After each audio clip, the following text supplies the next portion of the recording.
Selamat pagi ataupun siang. Terima kasih atas kesempatan yang diberikan kepada kami untuk menjelaskan atau mempresentasikan kepada teman-teman sekalian mengenai proposal penelitian.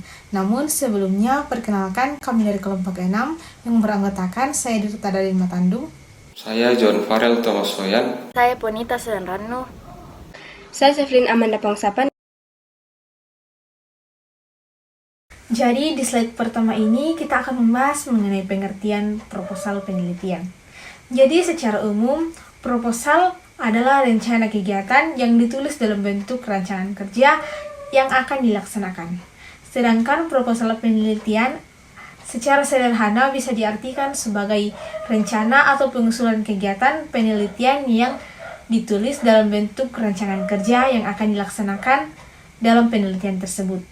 Selanjutnya, perbedaan proposal penelitian atau karya ilmiah dengan proposal kegiatan. Pada proposal penelitian terdapat tinjauan pustaka atau landasan teori. Selain itu, pada proposal penelitian digunakan bahasa-bahasa ilmiah dan juga kutipan dari penelitian atau buku lain. Yang harus diperhatikan dalam mengutip atau menyebut sumber data yang digunakan harus disertakan dengan kejelasannya. Apakah data tersebut digunakan secara utuh, sebagian direvisi, bahkan ada yang dikembangkan. Kemudian, di slide ini kita akan membahas tentang tujuan. Tujuan dibuatnya penelitian yaitu yang pertama untuk mendapatkan persetujuan penelitian, yang kedua untuk memberikan informasi detail terkait penelitian yang akan dilaksanakan, mulai dari topik, latar belakang pemilihan topik, hipotesis dari hasil penelitian, sampai RAB, rancangan anggaran biaya, serta untuk mencari sponsor untuk pendanaan penelitiannya.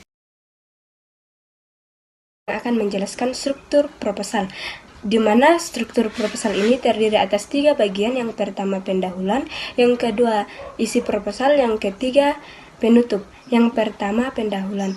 Pada bagian pendahuluan memuat 3 bagian. Yang pertama sampul yang berisi nama atau judul proposal penelitian. Yang kedua kata pengantar, yang ketiga daftar isi. Yang kedua isi proposal. Isi proposal penelitian terbagi menjadi 11 bagian.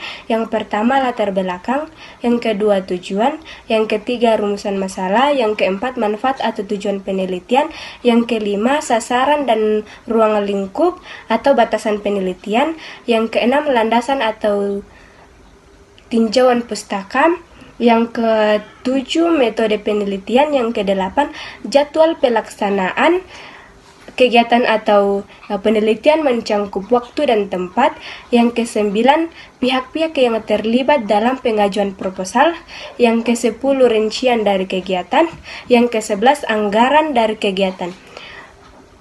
Yang ketiga adalah penutup, di mana penutup ini terdiri atas 2 bagian. Yang pertama daftar pustaka, yang kedua lampiran yang terdiri dari lembaran pengesahan. Selanjutnya, sistematika proposal penelitian, di mana sistematika proposal penelitian ini terbagi menjadi 9 bagian. Yang pertama, latar belakang masalah. Latar belakang masalah memaparkan kesenjangan antara harapan atau kondisi ideal dengan kenyataan yang kemudian menjadi masalah yang diteliti. Dipaparkan juga teori dari hasil penelitian terdahulu secara ringkas dan jelas. Yang kedua, rumusan masalah menyatakan pernyataan-pernyataan yang ingin dicari jawabannya melalui penelitian. Rumusan masalah ini harus disusun secara singkat, padat, dan dituangkan dalam bentuk kalimat tanya, serta menampilkan variabel-variabel yang akan diteliti. Yang ketiga, tujuan penelitian, mengungkapkan sasaran yang ingin dicapai dalam sebuah penelitian mengacu pada rumusan penelitian dan ditulis dalam bentuk pernyataan. 4, hipotesis, berupa jawaban sementara yang diperkirakan peneliti terhadap masalah penelitian untuk memperjelas keterkaitan antara masalah tersebut dengan kemungkinan jawaban di akhir penelitian. Yang kelima, asumsi penelitian, berupa anggapan dasar tentang hal yang dijadikan pijakan atau landasan berpikir dan bertindak dalam penelitian. Yang keenam, manfaat penelitian, menunjukkan seberapa penting dan layaknya penelitian bagi pengembangan ilmu di bidangnya atau pelaksanaan pelaksanaan pembangunan dalam arti luas. Yang ketujuh, ruang lingkup dan keterbatasan. Mengemukakan keterbatasan ruang lingkup kajian yang harus dilakukan karena alasan-alasan prosedural seperti bentuk penelitian serta keterbatasan yang lainnya. Yang kedelapan, kajian pustaka memaparkan teori-teori berdasarkan kemutakhiran dan keterkaitannya dalam penelitian. 9. Definisi operasional. Definisi operasional merupakan definisi yang dirumuskan berdasarkan hal yang dapat diamati peneliti, bukan berdasarkan kamus atau pendapat para ahli. Langkah-langkah menulis proposal. Bagian A, menentukan topik. Langkah awal dalam menulis proposal penelitian atau karya ilmiah adalah menentukan topik. Ada beberapa hal yang harus dipertimbangkan dalam memilih topik. Yang pertama, bacalah secara cepat sumber-sumber yang ada. Yang kedua, mulailah pencarian dari subjek umum, kemudian bergerak ke khusus. Yang ketiga, uraikan subjek-subjek tersebut menjadi lebih spesifik. Yang keempat, rangkailah subjek-subjek yang spesifik itu menjadi topik. Yang kelima, lakukan analisis sekali lagi dan revisilah jika perlu. Yang keenam, pikirkan juga bagaimana cara membatasinya. Bagian B, menentukan gagasan yang akan dikembangkan. Setelah menemukan topik yang sesuai, daftarlah hal-hal yang perlu ditulis berdasarkan topik yang telah ditemukan. Pengembangan gagasan itu dapat dilakukan melalui pengamatan atau observasi maupun melalui penelitian atau eksperimen, atau membaca berbagai literatur tergantung pada jenis data yang diinginkan. Bagian C, menentukan gagasan dan membuat kerangka. Setelah mengidentifikasi gagasan berdasarkan topik yang dipilih, langkah selanjutnya adalah merangkai gagasan-gagasan tersebut menjadi kerangka karangan.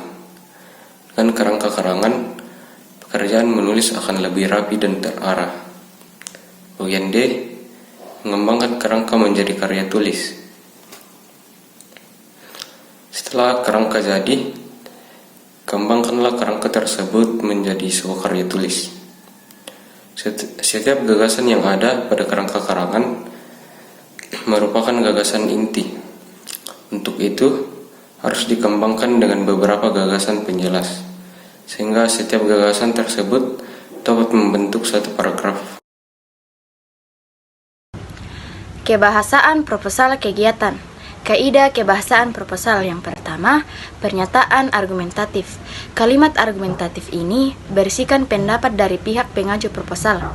Dalam penulisannya harus disertai dengan data atau fakta yang akurat. Yang kedua, pernyataan persuasif. Hal tersebut digunakan untuk mengajak penerima usulan agar bersedia untuk menerima usulan itu. Yang ketiga, kata-kata teknis. Penggunaan kata-kata teknis berkenaan dengan bidang kegiatan. Yang keempat, kata kerja tindakan. Penggunaan kata kerja tindakan biasanya dipakai untuk menyatakan langkah-langkah kegiatan ataupun metode penelitian. Yang kelima, kata-kata pendefinisian. Kalimat pendefinisian bertujuan untuk mendefinisikan satu hal yang dibahas di dalam proposal. Yang keenam, kata perincian. Kalimat perincian bertujuan untuk memperjelas hal yang ingin disampaikan di dalam proposal. Yang ketujuh, kata keakanan. Penggunaan kata keakanan biasanya yang berkaitan dengan waktu ataupun peristiwa yang akan datang.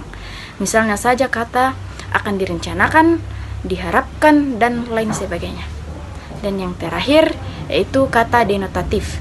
Penggunaan kata denotatif atau kata-kata bermakna lugas. Hal itu penting untuk menghindari kesalahpahaman antara pihak pengusul proposal dengan pihak penerima proposal. Sekian presentasi dari kelompok kami. Terima kasih atas perhatiannya. Tuhan Yesus memberkati.